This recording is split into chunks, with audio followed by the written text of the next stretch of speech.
It's a night of more title matches on SmackDown than on this show, but we'll pick 6 winners anyway. They tried to give us 3 title matches and 2 tournament finals, but life got in the way, so we're scrambling for answers as we bet Night of Champions. So let's start with the Money in the Bank recap. With our second straight show, we went 4-0 in our picks, and I have to admit we were conservative with those ladder matches and the line shifts up until when we had to make those picks, so we only wagered 1 full unit on those 4 matches, but that still leaves us at 12-1 since WrestleMania, going 92.31%, and we are up 3.75 units, so can we make it 3 straight shows of going undefeated? But as always, we've got to talk about the history of our show, and this time it is Night of Champions for betting purposes, of course. So this is the 11th edition of Night of Champions, but we only care about the last 2 of them, as between 2007 and 2015, those versions don't really matter at all. So we will only look at 2023's version after it returned after an 8-year hiatus in Jeddah, Saudi Arabia in May of 2023. And 5 of the 7 matches were title matches, but we also had 1 being the Seth Rollins match where he became inaugural World Heavyweight Champion, defeating AJ Styles. But one of the other 4 title matches had title changes, where Asuka defeated Bianca Belair for the Raw Women's title. But since we also have the King in the Ring finals, we need to look back to last year, where the PLE was called King and Queen of the Ring, which was in Jeddah in May 2024. Now we're not going to run through the King and Queen of the Ring history, because I just did that in last week's video, so be sure to go back and check that out. But it's also because it's mostly meaningless, because what can you discern from 2 face versus face finals? So I will say that there was 1 title change in the 4 title matches last year when Liv Morgan defeated Becky Lynch for the women's world title. But more generally, the history of Saudi Arabia PLEs, this is the 13th PLE since 2018, and while we usually have 2 PLEs in a year, we only get 1 in 2025, so Riyadh will host the Royal Rumble in January of 2026 instead. But the magic number of 1 title change per show was broken at Crown Jewel in November, as we only had 2 title matches and neither of them witnessed a title change. But it is worth noting here that Riyadh is also hosting the SmackDown the night before Night of Champions, and it has 3 title matches to it, so there is a really good chance that at least one of those matches will witness a title change, which would mean we would not necessarily need to see one on Night of Champions. But with that, let's get to our matches here, and we will start with the championship matches. And first, the undisputed WWE Championship, where John Cena is at minus 3,000 for a 96.77% implied probability, while CM Punk is at plus 900 for a 10% implied probability. So why Cena here? Well, Cena just dropped Pipe Bomb 2.0 on SmackDown after putting Punk through a table, and so his heel run is gaining steam over the last several weeks, so it would be hard to believe that he would drop the belt before SummerSlam, especially now that things are heating up with him and that King of the Ring winner is definitely coming from SmackDown. We do have to consider a cash-in, but if a Rollins cash-in takes place and Rollins wins, at least that makes the bet void, so we don't have to sweat that probability here. But a failed cash-in would seemingly help Cena, and Rollins could get DQ'd for hitting Cena with the briefcase, or with Punk and Rollins hating each other so much they could just take each other out for a failed cash-in. So I don't see this working out poorly for either Cena or Cena bettors here. But why could Punk win? Well, I guess I suppose R-Truth could interfere and be a bit more subtle this time, as his help could actually help. Otherwise, no one is running in to save Punk here, but it is possible that Cena gets himself DQ'd again by whacking Punk with the title, and honestly, I think that is your only hope if you want to bet Punk. But as great as Punk is, it feels like it just has to be Cena all day long here, so considering that Cena just lost the match by hitting Truth with the title on SmackDown, I don't see them going twice to this well 2 weeks in a row, so Cena is our pick and we are giving this a full unit bet. Match number 2 is our only other title match and it is for the United States Championship with Jacob Fatu sitting at minus 220 for 68.75%, and Solo Sikoa is at plus 150 for 39.22%. So why Fatu here? Well, he only has one title defense so far, and that was in a fatal 4-way, so this is actually his first chance for a proper one-on-one feud, and he gets to do it with his cousin here, as Fatu is simply too good to hit eject on his first title run already, so Sikoa is admittedly good at bringing people into whatever you want to call this group these days, but there are two things here. First, I'm very confident that if Sikoa does bring in more people, that Jimmy Uso will be there to save the day. And even so, there's a pretty good chance that Sikoa will order an attack just to get himself DQ'd to save his own skin. That is, if he brings in those reinforcements, at least other than Mateo. But why Sikoa here? He has had a bunch of chances over time, but he has yet to succeed in getting a title. And while something always seems to go wrong, just maybe, I guess just maybe, this could be the time he actually calls in the right favors at the right time. And you do know Mateo will be on hand to help out, but could also Tonga and Loa return? And what about Hikuleu? He finally debuted in a dark match, so is this the moment for him to join Solo's bloodline, or whatever you want to call it, and bring him some gold? Well, Sikoa has failed with bigger number advantages in the past, and I see this one as being no different. And I'm actually pretty shocked to see the line this close so far. So Sikoa will create enough chaos to keep this feud going into the future, but Fatu is the pick, and we're very confident in giving it a full unit bet. But we've got plenty of other important matches, so let's go to the King of the Ring finals with Cody Rhodes at minus 700 for an 87.5% implied probability, and he's taking on Randy Orton at plus 400 for 20%. So why Cody Rhodes here? Well, the prevailing thought all along has been for Rhodes and Cena to have their rematch at SummerSlam, and bada boom, I guess it's laid out here for him on a silver platter. And of course, this is also Cody Rhodes we're talking about here, so no one's had a higher winning percentage than him since his return to WWE. And WWE already declared Cena versus Orton at BackLash as one final match. So while the card is always subject to change, it wouldn't particularly be great to go back on that already in just a couple of months. So who cares that R-Truth cost Orton that match, as it was a very long and full match before we got to that interference.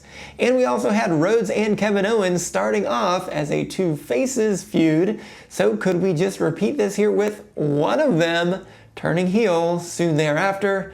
And so that could just mean it's the start of a longer feud. But why Randy Orton? For Crown Jewel, I did harp on the fact that WWE would not want the same winner of both King and Queen of the Ring and the Crown Jewel Championships in back-to-back shows, and so I correctly picked both underdogs in Rhodes and Morgan to win those matches. So does WWE go right back to Rhodes winning again after he just won that Crown Jewel Championship? I have to admit this is Cody Rhodes, so I'm simply not going to fully consider that, but it would be pretty rough for Orton to make it to the King of the Ring finals 2 times in a row and lose both times. So a win would certainly be a satisfying conclusion for him, and while I wouldn't be shocked, I would still be pretty surprised if Orton is the one to dethrone Cena. And if you recall my prediction, which I will link down below, I have Cody Rhodes beating Cena at Survivor Series in an all-time classic double turn to regain that title.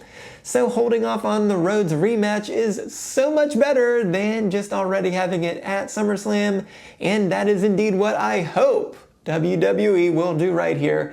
But alas, this is going to be SummerSlam, so they're not going to hold anything back from what they think is the biggest bang for the buck in their first 2-night SummerSlam. So Rhodes is going to kick out of an RKO and land his 3 crossroads to take the crown. So Rhodes is our pick at minus 700, but we're going to go to just a half unit bet. So match number 4 is the Queen of the Ring Finals with Jade Cargill at minus 500 for an 83.33% implied probability, while Asuka is sitting at plus 300 for a 25% implied probability. So why Jade? Well, I think WWE thinks that they have a star on their hands, and I guess they need to see if she can actually run with it. And also, we had a very recent report where Dave Meltzer said that she was supposed to win the title before WrestleMania had she not gotten injured. So she did end up still getting a big win against Naomi at WrestleMania, so it looks like they are indeed starting to build her up here. And in storyline, another Naomi match makes the most sense, so she can cash in before SummerSlam, so this perfectly sets up a rematch there. Or maybe Bianca can even work her way in for a triple threat match by then. Clearly, these three are what we want, and I think also what WWE wants. But why Asuka here? Well, unfortunately, Asuka put a stake through Damage Control while we were on commercial on Raw this week when she was talking to Io about those two possibly squaring off at SummerSlam. So that is both a shame because we would like to have Dakota back, but also very interesting. However, is this the money match to make at SummerSlam, or just one match that we really would like to see any time of the year? Well, Asuka clearly looks great in ring upon her return, but Jade's outing on Monday leaves a lot to be desired there. But that does give me some pause that WWE looked at these matches and will go with the safer bet for a good match at SummerSlam with Asuka over Jade. However, I don't think the Jade train will be getting derailed from one pretty weak finish, and any combo of Jade, Bianca, and Naomi is simply too good right now, or I guess even Tiffy if she's somehow not cashed in upon by then. And WWE is also probably just not wanting to take the chance of picking Asuka to win this tournament when she hadn't been seen in ring in over a year at the time when this tourney started. So Jade does seem relatively safe here as the pick, so she is the pick and we'll make it a half unit bet. We also have two non-title matches, and while we were supposed to have an IC title match here instead, since this is Night of Champions, unfortunately, Dom and Styles got called off allegedly due to Dom being injured. So instead, we have Sami Zayn at minus 300 for a 75% implied probability, taking on Karrion Kross at plus 200 for 33.33%.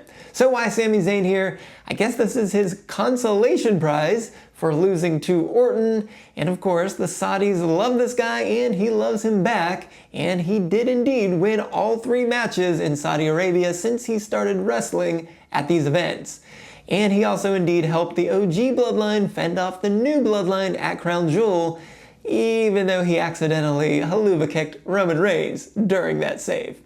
But honestly, I'm not sure Karrion Kross actually wants to win this match, because he seemed to sacrifice himself to AJ Styles at the end of his match right before WrestleMania, so he may do something similar to try to bring out the darkness in Zayn rather than just go on to win the match.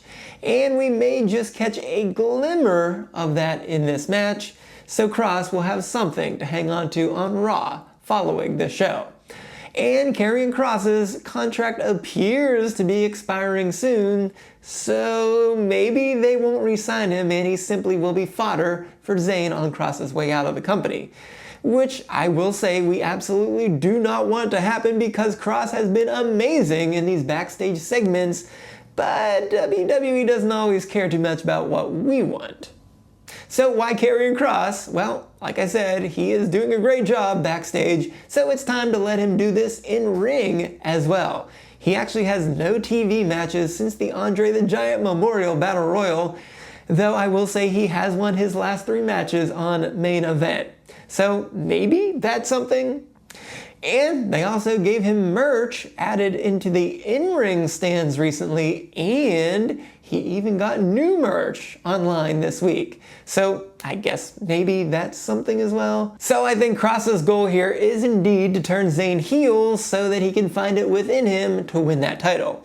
And you don't usually win titles by losing, and whether Kross succeeds is not measured by him winning this match, so that of course means Sami Zayn is our pick to win, and since this is in Saudi Arabia, this is a full unit bet. And lastly, we have a street fight between Rhea Ripley at minus 700 for 87.5%, taking on Raquel Rodriguez at plus 400 for 20%.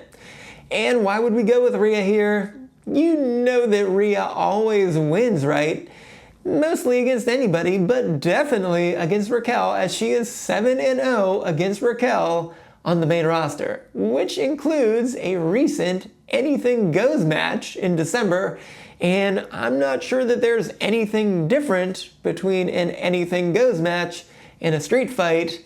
So if this just goes pretty much like that one, Rhea will end up getting the win. And in that Anything Goes match, we had Liv helping Raquel, and then Io helped Rhea, and I'm pretty sure that Roxanne is pretty much just now in Liv's spot to help out Raquel. So does that mean we'll see Io help out Rhea yet again? I will also note here that Roxanne helped Raquel Tejana Bomb Rhea through the table on Monday, and traditional booking has not applied all that much recently, especially in the women's division. But I still think that Rhea's not going to go down hard twice in a row to Raquel here. And while Rhea and Io have not crossed paths since a tag win against Roxanne and Julia on the May 12th Monday Night Raw, well, we do actually have Evolution occurring in just 2 weeks, which WWE is not exactly doing a good job of having matches in that event. So there's only a few things that make sense here for that show. One is for Io to go one-on-one against Nikki Bella, since Liv's not available, or Io could take on Rhea instead, or we could just have a tag match with Io and Rhea teaming up to go against Raquel and Roxanne, which obviously makes more sense if Io does interfere in this match. But it doesn't make that much sense for Io to go to Saudi, except I guess she could be there to observe the Queen of the Ring finals.